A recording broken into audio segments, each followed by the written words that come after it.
I was always playing a character. I was either playing a character or I was wearing a mask. I was a version of myself that wasn't necessarily myself. And I was doing that in life as well. I don't think I really did the internal work during that time to really know who I was. I was in a relationship that wasn't the best, and I was very wrapped up in basically, I guess, what other people thought of me and the image that I was putting out there. Because when you're in the entertainment industry and that's what you want to do, image is a lot of it. And you can get really, really lost in that. I think a lot of girls, a lot of women get stuck in like, I need to look a certain way, or I need to be a certain way, or I need to act a certain way. And I think that for years I was doing that.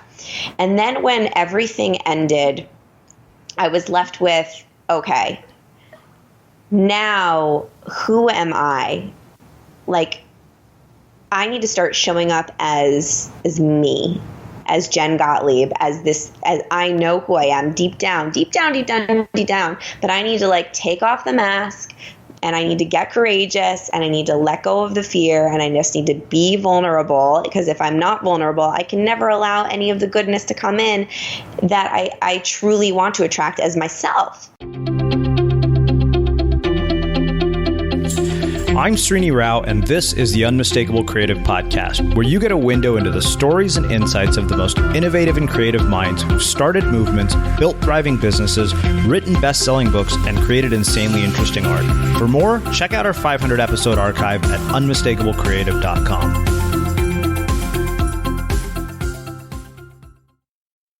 Jen, welcome to the Unmistakable Creative. Thanks so much for taking the time to join us. I am so excited. Thank you so much for having me. Yeah, so I actually was introduced to you at an event that we were both at. And I remember right when you got up on stage, I remember writing down it on my notes. I was like, okay, get that person on Unmistakable Creative, because something about what you said intrigued me so much. But before we get into all of that, I want to start by asking you, what social group were you a part of in high school, and what impact did that end up having on the choices that you've made with your life and your career? Oh my gosh, that's such an interesting question, and no one has ever asked me that one. I love it. So my high school was a little different in that we didn't have the social groups weren't as defined. It was a smaller high school. I went to a charter school in Coral Springs, Florida. And I bopped around a lot. So I was always the type of girl growing up, type of kid, that I did every single activity under the sun. I did karate forever. I was like a almost black belt in karate. I did gymnastics forever. I did ice skating and dancing and singing and acting and horseback riding. And I would just bop around from every single activity to every activity. And I would get really, really good at one specific thing. And then I'd be like, all right, I'm over this one. I want to try something else, which I think, and my parents would let me. So sometimes I think, come on, mom, dad, why didn't you push me a little bit further? I could have been like an Olympic gymnast, but I actually think it ended up working out well for me because it made me well-rounded in all of these different things. And I bring a little bit of everything into what I do now. But in high school, I kind of did the same thing. So there was a year in high school where I was the captain of the cheerleading team. And then there was another year where I decided to completely quit cheerleading and be in the musicals. That's where my heart always was, with singing and dancing and acting. It was always there. But I like to try a lot of different things. And I wasn't always the most popular girl in high school. There were times where I really kind of felt like an outcast, and me and a few of my friends, like towards junior and senior year, just started like skipping school a lot. I was a little bit of a rebel.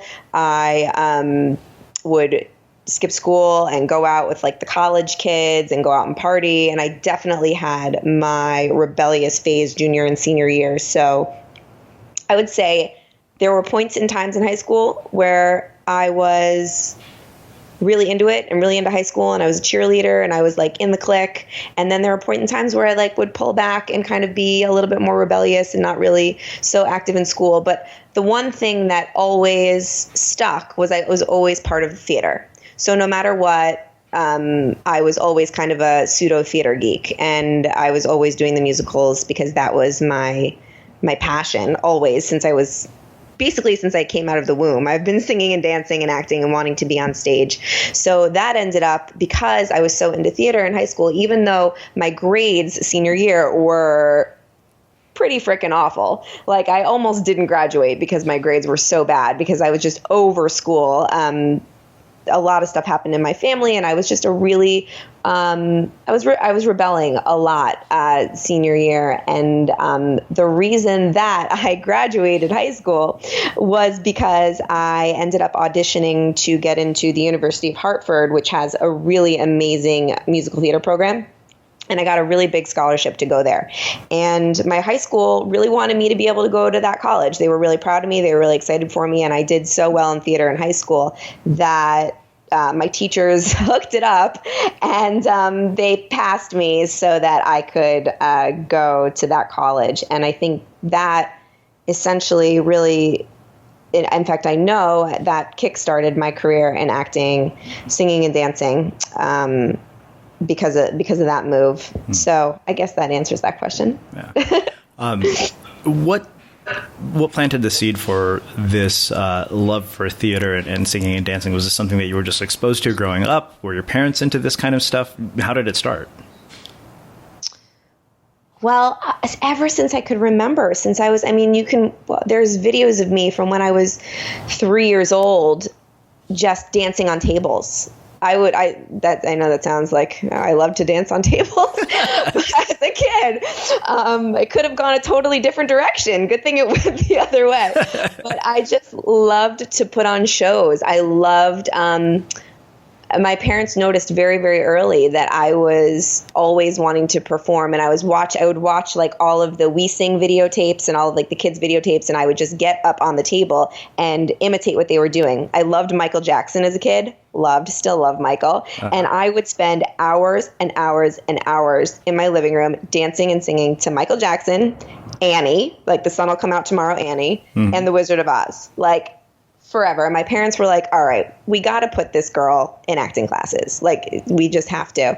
So I took an acting class, and when I was really little in Chicago, and that's where I grew up. Well, that's where I grew up until first grade. And agents came into the acting class, and they picked me out, and they told my parents that they wanted to represent me. And then I started auditioning, and I started getting really into it. And that was the start of kind of just working, like my parents putting me in singing and dancing and acting classes, and me discovering that I really, really loved to do that. And then, of course, I did lots of children's theater when we moved to Florida when I was in first grade, and I immediately got into children's theater, and I did some professional theater as a child too. I just remember, we have these moments. I don't know if you have these like memories from when you're a kid where you can specifically remember a thought that you were having. And I will never forget this one moment. I think I must have been about 10 or 12, and I was on a stage performing. And I remember thinking in my mind, like, I was just standing on stage. I wasn't doing anything. I think I was like someone else was singing, and I was standing there, and I was looking out in the audience. And I remember thinking in my mind, like, this is the best feeling in the world, and I want to do this for the rest of my life. And I think I was like 10. And I will never forget that. That's like, it always has been there with me. So I've known from a really young age that's where I'm the most comfortable, and when I'm the happiest when I'm on stage. Did your perception of the fact that this is a career and this is a job change as you got older, as opposed to when you were doing it, when you were younger, where it was, hey, I'm doing this because I absolutely love it? 100%. It absolutely did. So my very first real, well, I wouldn't say real gig. I've been doing real gigs for a long time, but my dream role in my life after I got out of college was to play Linda in the national tour of The Wedding Singer. Well, not necessarily in the national tour. I just wanted to be the character of Linda in the Broadway show The Wedding Singer. I saw it on Broadway, and I saw Felicia Finley play the role. And it was so hilarious and so amazing, and just resonated with me so much that I was like, I have to play that part. Like, that is the part I want to play. That's my dream role. I'm going to get that part one day. And I basically made it my mission in life to get that role. There was a lot of manifesting going on. I tried to use like The Secret, and I essentially think that it definitely worked, because I really put out into the universe what I wanted, and I focused really hard on it. And I I would imagine myself in the role, and I did all of her songs for my final demos in college, and I auditioned my ass off, and I finally booked this part, and I got to play Linda in The Wedding Singer in the Broadway national tour. So I toured the country for a year on a bus and airplanes and hotels and the whole shebang playing this role. Now, this was my dream role, right? So you would think that I would be the happiest person on the face of the planet doing this. Now, I was when I was on stage performing. I was like, every single time I was on stage and in that moment and performing my songs and like being with the other characters on stage and being in front of an audience, I was totally in flow and totally happy. But the actual job of being a working actor and being a gypsy and like traveling from city to city and not, sleeping on buses and not really having a home base and not having, the things that we love to have at home, you're kind of roughing it on the road, wasn't ideal for me. And I discovered really, really quickly that, wow, okay, here I am playing my dream role. This is all I ever wanted, but I'm not really that happy with the lifestyle. So maybe this isn't the road that I want to take. And that's when I realized that maybe the traditional idea of being an actress, like auditioning for all these shows and going and doing shows in different states, like what a lot of my friends were doing, and then eventually doing Broadway, maybe wasn't the road that I wanted to take, because that wasn't the lifestyle that I really liked, and it didn't feel good to me. Mm. So a couple of things come from this. Earlier in our conversation, you mentioned two things that I thought were really interesting paradoxes. One was that you were captain of the cheerleading team, and the second was that you felt like an outcast. And I would never imagine those two things to go together. Right. So I'm curious what you have to say about that. But the question that came up in my mind was, did you ever see theater and acting as an escape from the real world, this fantasy world in which you get to be who you want to be and create what you want to create? 100%. Yeah, I don't think when I was doing it, I really looked at it as that. But now looking back, when I was on stage and when I was performing, it was always my happy place, right? You completely embody the person that you're playing on stage, and you completely embody the experience that character is having on stage.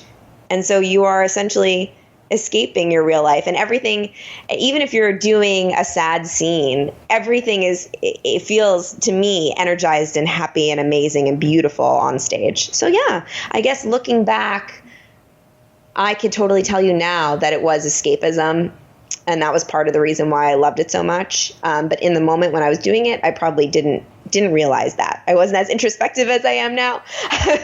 So yeah. Why do you think that we often idealize these things that we think that we want, kind of the way you did with acting? In my mind, so I'm watching David Letterman and do this show on Netflix and thinking this is the coolest job in the world. I kind of wish I had it. But in my mind, I don't think we see everything else that comes with it. And yet we still tend to idealize certain goals and certain lifestyles. We put startup founders on pedestals or internet celebrities on pedestals, and we think that is what we want. And having been in the position of getting exactly what you wanted, why do you think we idealize such things? Well, I don't think we see the entire picture. We certainly don't. And even with today's day and age, with social media and the way that the media is, we only see the fancy, pretty, beautiful highlight reel of everybody's lives, even, celebrities and people that are doing things that we all wish we could do, right? We're like, oh my gosh, whatever. We look at, sorry, my dog's barking, the Kardashians and all the celebrities that are posting all these fabulous, beautiful pictures. That's all we're seeing, but they're real people too. And there are hardships of the job. We just don't see it. So of course we idealize it. Like you watch Letterman and you watch these people on TV interviewing people. Yeah, it looks like the coolest job of all time, but you're not seeing all the lead up to that one episode. You're not seeing all the research and the work that goes into that one episode. And maybe they're up all night preparing for that episode. You only see like the shiny, amazing finished product. And I think that that actually is harming us now more than ever, as human beings with social media and everything, because people get online and they're seeing everybody's highlight reel and seeing everybody's sparkly, beautiful, perfect life that everyone wants everyone else to see. And they're saying, whoa, I want that. Why doesn't my life look like that? And people are feeling like shit about themselves way too often when they're not seeing the full picture. So I guess I saw people on Broadway doing what I love to do. Yes, they're doing what I love to do. They're performing on stage. Oh my God, if I could only do that, if I could only perform on stage every single night, 8 shows a week for the rest of my life, I would be happy. But I didn't know all of the work that goes on behind the scenes leading up to that, and all of the things that you need to sacrifice to do that. All of the auditioning that you need to do, you need to get rejected every single day, day after day after day after day, and wait tables and be a gypsy and not really have a home base and not really have that much money and work for very little. And I didn't see all that. I just saw the magic of being on stage. And I loved that. But then when I realized the lifestyle that it was, that was the part that I didn't necessarily see. So yeah, we idealize the sparkly, beautiful, magical thing that people put out there because that's what we see. And we don't see the behind the scenes work. I wish we saw more of that, and maybe we wouldn't idealize these jobs and these people as much as we do. What did this period of your life teach you about mastery of craft and practice? Because I get the sense from just what you've told me about the way you approached activities and the fact that you got good at things, you had a certain work ethic that went into this. And so I'm wondering what it taught you about practice. So much. So that was the first real national tour I'd ever done. And I never really knew. We had to put that show up in 2 weeks. And when I heard that our rehearsal process for an entire Broadway show was going to be 2 weeks, I was like, are you crazy? Like, how are we going to put up an entire show in 2 weeks? And I was very intimidated and I was very scared because most of the cast had done lots of shows before, and they've put up shows in 2 weeks, plenty, and they have tons of practice with learning choreography very quickly, but I didn't. So it taught me a lot about buckling down and working my ass off to learn, because there's pressure. When you're getting paid, that's your job. And if you don't know the dance move and you're not getting the dance move by the time the show opens, you could get fired. So I remember staying up all night, some nights, working on that choreography and, playing this role. It was such an important thing to me that I rehearsed my ass off, and it taught me a lot about what I'm capable of, what my body's capable of, because I was traveling all over the country and I was dancing 10 shows a week, and I never missed one show. And there was a lot of times when I was in severe pain. My body was killing me. I was not happy because I hadn't slept, right? I wasn't eating properly because we were traveling all over the place. And sometimes all there was McDonald's, and, I'm a health person, so I wasn't going to eat that. And there were times where I felt like, oh my God, I might not be able to do this show right now. And I pushed through. So it taught me about resilience and about what my body's capable of. It's a lot of it's about mindset. And sometimes when we feel like we can't do something, we're wrong. Our bodies can go a lot further than we think, and we can learn a lot faster than we think. And I never really gave myself that opportunity to learn that up until this show. And it did teach me how far I can push myself and how much I can learn in such a short period of time. And I've taken that with me now. And whenever I feel like I have a deadline that I have to meet, or something just feels way too scary or way too hard or way too painful for me to do, I do remember back to the time when I was on tour and I was doing things that I would never imagine that I was capable of doing. And so, yeah, it definitely has stuck with me. And I've learned a lot from that experience about work ethic. Mm-hmm. When did this part of your career come to an end, and how?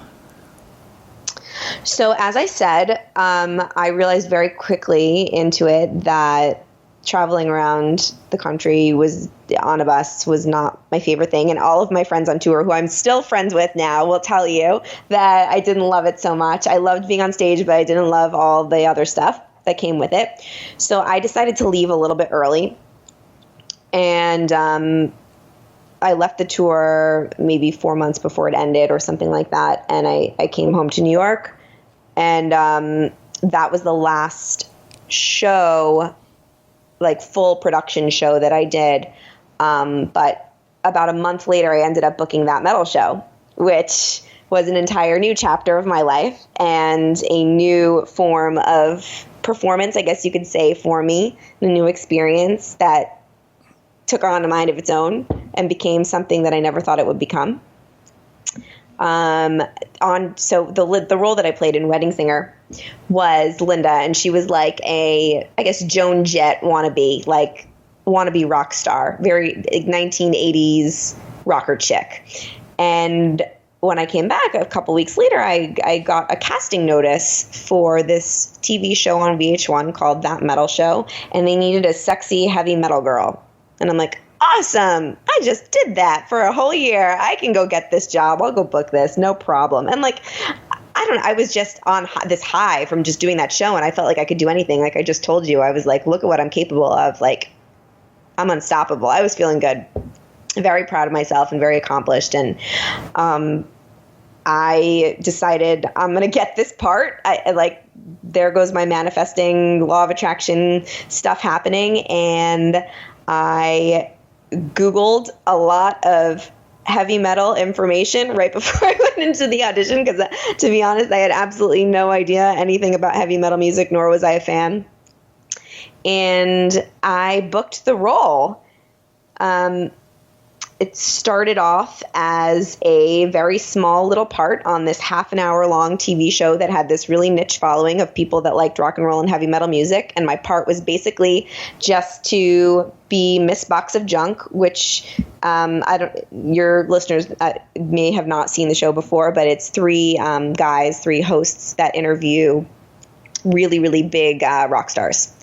All the biggest rock stars and heavy metal stars in the world they would interview. And there was this one segment on the show where Eddie Trunk, one of the hosts or the main host, would do this segment called Stump the Trunk. And the live studio audience would ask Eddie a question and try to stump him because he knows every single thing there is to know about hard rock and heavy metal music.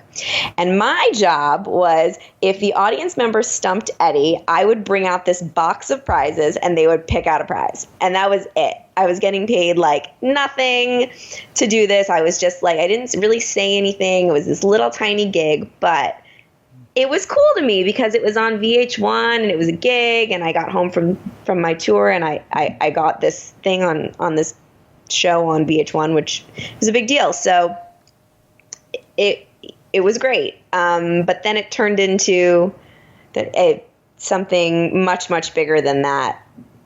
And that, I guess, to answer the question that you asked, that was the transition into television from theater. And that's how I basically stopped doing theater and into TV, kind of on accident or just by booking this gig. What are the lessons from the theater that you brought to the world of television? Actually, I learned a lot. It was the other way around. When I started doing television, I learned a lot of what I shouldn't be doing from what I learned from theater. So when you're on stage, you have to be larger than life. And I think that's what I loved about being on stage. I still love being on stage a little bit more than I love being on TV. In fact, I love it a lot more than I love being on TV. I love that you can be this huge character and larger than life. And I find like, I think I'm pretty good at that, of overdoing it. And then when you're on TV, you have to internalize it and take it down a little bit. And even though my role on That Metal Show was myself, I was still pretty much a character version of myself. But I found that after watching the first season and maybe the first 2 or 3 seasons, I was like, oh my gosh, I need to take it down a little bit. Like, you have to be smaller because every single little thing that you do is amplified when you're on TV, and it can look fake or it can look, when you're on stage, it's okay if something looks cheesy or fake. It has to be big. It has to be over the top. It has to be almost not as realistic because you're trying to reach people in the very, very back row. On TV, you don't have that situation. So I learned how to take it down a notch when I got on television and how to show up maybe a little bit more as me, authentically me, even though I still wasn't completely authentically me. We can talk about that later. Yeah. I was this heavy metal version of myself. But I did learn how to take it down and be a little bit less over the top and a little bit less of that escapism situation, and brought a little bit more reality into what I was doing. So I don't know about you, but vacuuming is not one of those things that I ever look forward to doing. But as you know, your environment has a huge impact on your creativity. So I still like it to be clean wherever I'm living and working. But now it doesn't have to be something that you deal with. If you're like me and you grew up in the 80s, you probably fantasized about the day when cleaning your house would be like it was for the Jetsons, meaning you don't have to lift a finger. Well, the good news is that we're already kind of living in that future. And the easiest way to make sure your floors are clean every day is with the iRobot Roomba Robot Vacuum. It cleans up after itself. The Clean Base automatic dirt disposal takes convenience to a new level, automatically empties its own bin into an allergen lock bag that holds 60 days of debris and traps 99% of pollen, mold, and dust mites, so you can forget about vacuuming for months at a time. Let the Roomba clean for you instead. It learns your home, finds dirt, and empties itself on its own. It's got powerful cleaning performance made effortless. Remember, if it's not from iRobot, it's not a Roomba. To learn more, go to irobot.com/unmistakable. Did your role in the show change over time? And from being sort of leading the musical and kind of in the spotlight, what was it like to go to a place, initially at least, from, you know, where you weren't in the spotlight? Yeah, so my role changed because, well, going from being the lead in the show and then having this, you know, I didn't really feel like I wasn't in the spotlight on that metal show when I first got it. I was pretty excited about it because I was the only girl. It was 3 guys and me, and I was happy about the gig. I didn't really feel bummed that I wasn't in the spotlight at that point in time. I felt like it was the perfect transition for me to get into television. I never really think of parts as being small. There's only small actors, right? Not small roles. I think there's the quote that that's pretty popular. And I just tried to make the best out of it. And I was just grateful to have it. I didn't really feel like I had a small role. Mm-hmm. But the role did grow. I never imagined that it would. But after the first season, they called me up and they were like, all right, Jen, we are moving the show to LA. We're going to be filming in LA. We filmed in New York the first season that I did. And they said, you can come and we'll pay for your flight, but we are not going to pay for your stay and you have to stay here for 2 weeks. So because you're replaceable. Essentially I had only done 1 season, so they could hire somebody out in LA to do what I did. Wasn't a big deal. I wasn't like part of the show yet. I had only done it once. And at that point in time, I said to my mom, actually, I was like, Mom, I have to go do this. If I do the second season, I will be in. So I have to find a way to, because I didn't really know anybody in LA. So I was like, I have to find a way to pay for a hotel for 2 weeks. And I have to go out there. I have to make this happen. Because if I make this happen, it will set the trajectory forever. I just knew. I had this feeling that it was going to be big and it was going to be great. So my mom was like, you know, props to my mom. She was awesome. She was like, all right, let's do this. I'm going to go with you and we're going to go and we'll get a hotel for 2 weeks and we'll just do it. So we went out and I'm so grateful that I did. Sometimes you just have to listen to your intuition, to that inner voice. And that inner voice told me that it was like, you got to just go, you got to invest. And this was one of the first times that I learned that you have to invest in yourself. I never really understood that as much as I did after this happened, because I was like, I just got to, you know, I was young. I didn't have really a lot of money or anything, but I asked my mom for help. I got together what I could get together and we invested, and it ended up paying off twofold, because when I got there, they said to me, all right, so the show's going to go from a half an hour to an hour. And that means that you're going to have a bigger part. And that means that you went from in under 5 to now you're going to be having lots of lines. So you're going to have to become SAG. So that's how I got my SAG card. And we're going to have to pay you SAG scale, which was a lot more money than what I was making before. So I ended up making all of that money back times 2 or 3 or something. It was amazing. And for me at that time, I was like, wow, so much money. It's so awesome.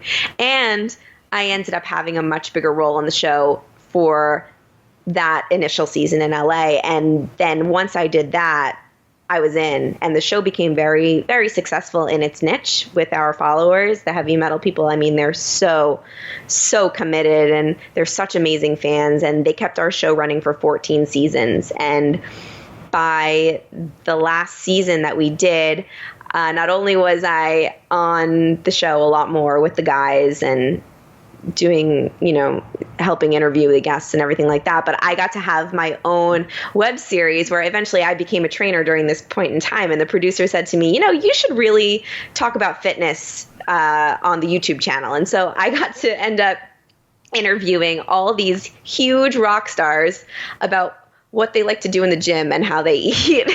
And it was really, really, really fun to do that and like kind of incorporate both of my loves into one thing. Did you get to a point where like you were recognized on the streets?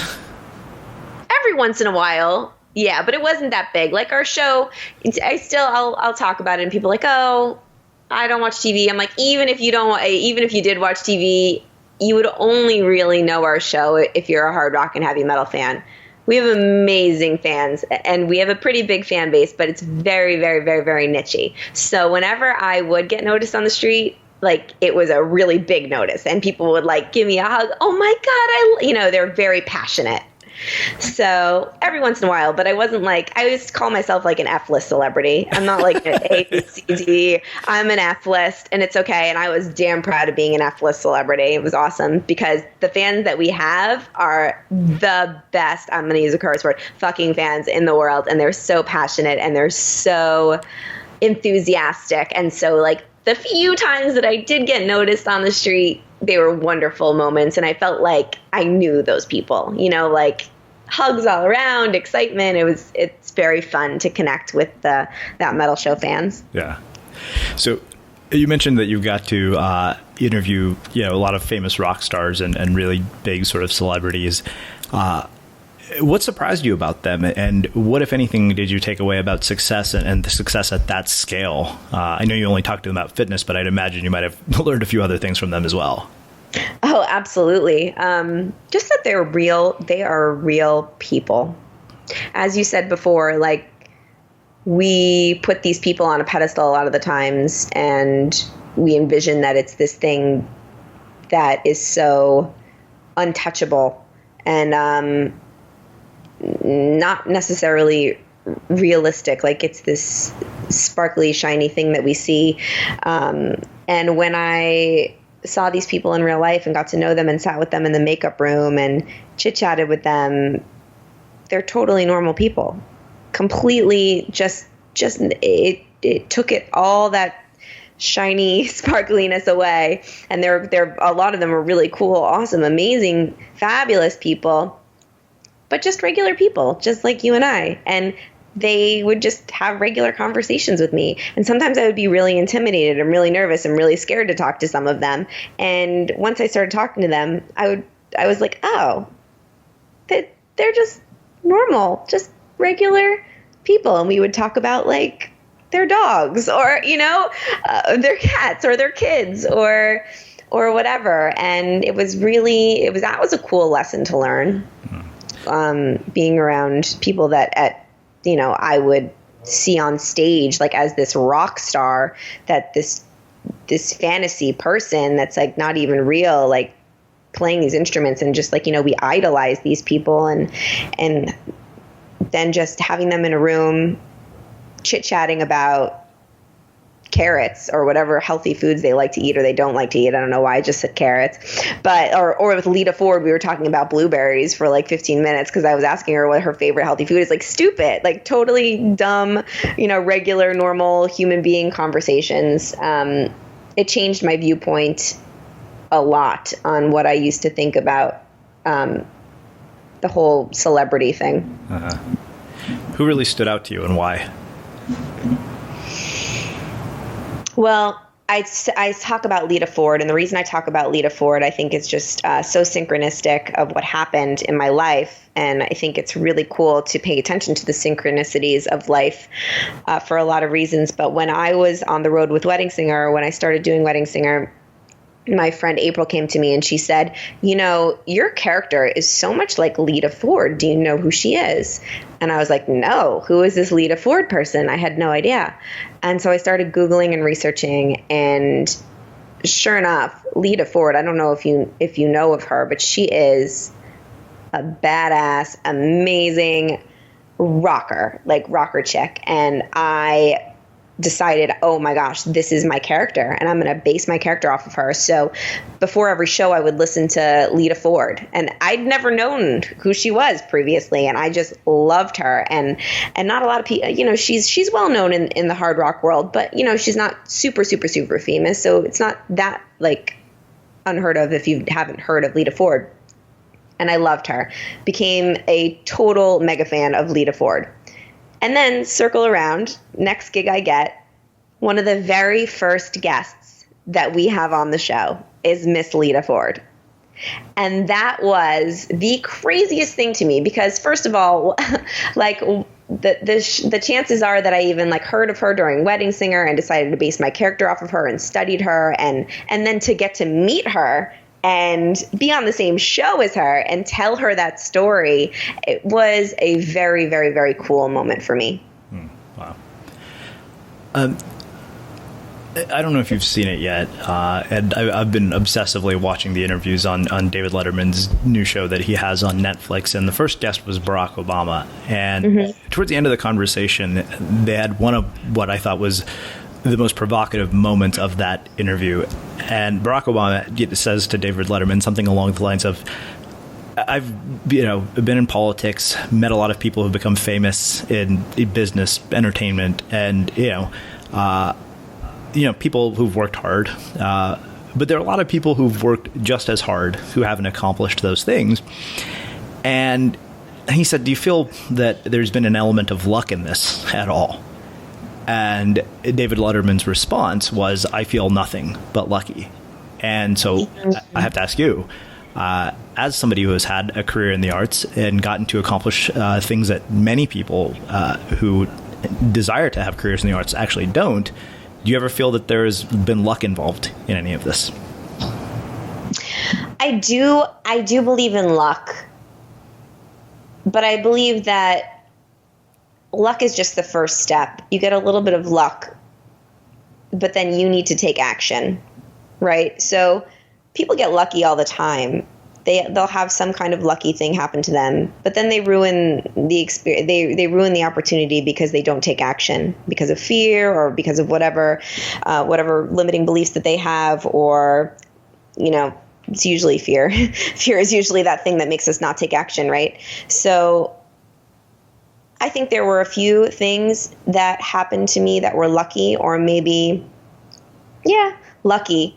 But I was so prepared in my mind. I had done the work. Like, I really do believe that a lot of the things that happens throughout my career, I kind of like manifested. Like, I put out into the universe. I knew that certain things were going to happen, and I would just always think about them and always know that when the opportunity came, I don't really necessarily believe in the law of attraction in the way of like, oh, if you just imagine it's like happens, like it's magic, like, ooh, poof. No, that's not how it works. But it's just that when you fully believe and feel that you are going to accomplish something, you kind of change you change the tape that's playing in your subconscious mind.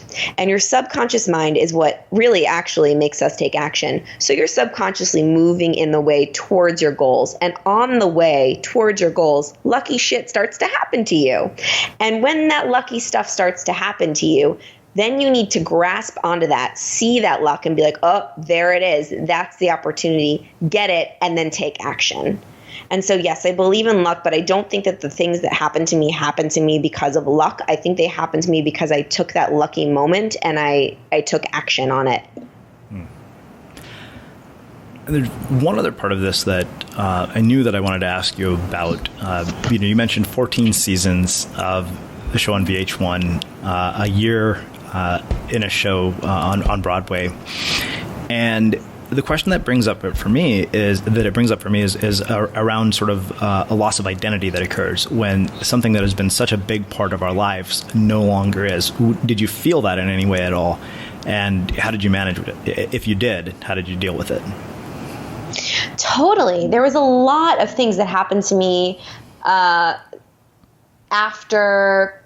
you would say, well, first after Wedding Singer, mid that metal show, but really when that metal show ended, where I had to finally, I think that this is what you kind of saw when you saw me speak on stage at, I think it was Archangel, and what I said was for years and years and years, I had gotten to perform on massive stages all over the place and be on TV, and I loved it and everything, but I was always playing a character. I was either playing a character or I was wearing a mask. I was a version of myself that wasn't necessarily myself. And I was doing that in life as well. I don't think I really did the internal work during that time to really know who I was. I was in a relationship that wasn't the best, and I was very wrapped up in basically, I guess, what other people thought of me and the image that I was putting out there. Because when you're in the entertainment industry and that's what you want to do, image is a lot of it. And you can get really, really lost in that. I think a lot of girls, a lot of women get stuck in like, I need to look a certain way, or I need to be a certain way, or I need to act a certain way. And I think that for years I was doing that. And then when everything ended, I was left with, okay, now who am I? Like, I need to start showing up as me, as Jen Gottlieb, as I know who I am deep down, but I need to like take off the mask, and I need to get courageous, and I need to let go of the fear, and I just need to be vulnerable, because if I'm not vulnerable, I can never allow any of the goodness to come in that I truly want to attract as myself. So I decided to really rebrand myself internally and externally. So the way that I was coming across online, and there was a lot of fear there because I had this huge fan base from that metal show. And everyone like saw me as this like heavy metal girl. And that was like my, I guess you would call it claim to fame, like my F-list claim to fame. But I was like, all right, I had to make the conscious decision to kind of let go of that and know that if those people really loved me, that they would still like me if I came out as who I really am. And that's, I'm now in the health industry and mindset. And finally, I think talking about publicly the things that I truly believe in my heart. And I did a lot of self-discovery and taking down those walls and like that makeup and that mask and that the big hair and the, all of the stuff, taking it all down and just being like, this is who I am. This is what I believe in. This is what I stand for. Truly was very scary and very hard. And it was a process, but it freed me essentially. And I think that the more that we do that, the freer that we become. And then the more, first of all, the more deeply we connect with others, because people are attracted to vulnerability and authenticity and they can relate to you more. So I've made so much more amazing connections, and I feel so much more fulfilled because the things that I'm doing now, yes, I'm not performing on stage right now, but I feel like I get to perform every day in a way that feels so aligned to me, and I get to help people. So that transition was hard, but it was necessary. And I'm so, so grateful for it. And, you know, everything happens for a reason. But yes, that all happened to teach me, you know, what it felt like to be hiding behind a kind of a mask and trying to fit into the mold of what everybody else thinks that I should be. And then what it feels like to actually take that down and be who I truly am and speak my truth. And I think that I'm using all of those lessons that I learned to help other people. So I'm really, really, really grateful for it. You know, it's interesting to talk to somebody who has been in front of a camera, in front of a large audience, about the masks that media creates. It's something that I've spent a lot of time thinking about. I remember when I met Glenn Beck, I didn't know anything about him, and I had a lot of, based on the handful of things I'd heard from people in my audience, I had some preconceived notions and thought, okay, this guy's going to not be very nice. But I realized that one of the unusual challenges of a media presence, one that is incredibly large, is the inevitable gap between how people perceive you and the person that you really are.